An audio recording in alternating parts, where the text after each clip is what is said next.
Balaam was a prophet about the time that Moses was coming through. And every now and again God would speak to him and tell him what to say and do. He had a reputation in all those parts for being on the line to power. And when Moab's king heard Moses was coming, he called him in his needy hour. He said, Balaam, come and curse these Israelites. If you do, I believe I could beat them in a fight. But when Balaam asked the Lord said, Balaam, don't you go.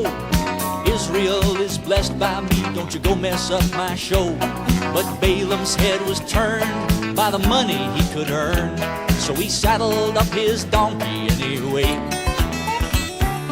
Balaam and his servants hurried off for the king of Moab's castle. But they hadn't gone very far down the road when the whole trip became a hassle, because the donkey ran off across a field and she nearly broke Balaam's ankle. But when she lay right down and wouldn't get up, Balaam got a little more than rankled. And for the third time Balaam beat her with his cane. But that donkey just refused to move again. It was the thing that happened next, though, that made Balaam's knees get weak. Well, that donkey still would not get up, but she began to speak. She said, Balaam, you're to blame.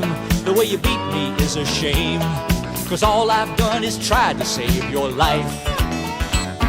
Then the angel of the Lord appeared with a flaming sword in his hand.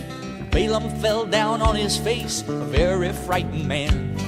The angel said, Balaam, you'd be dead if your donkey hadn't detected that I was waiting there to part your hair when you and my sword connected. And Balaam then repented for his sin, and he promised not to act like that again.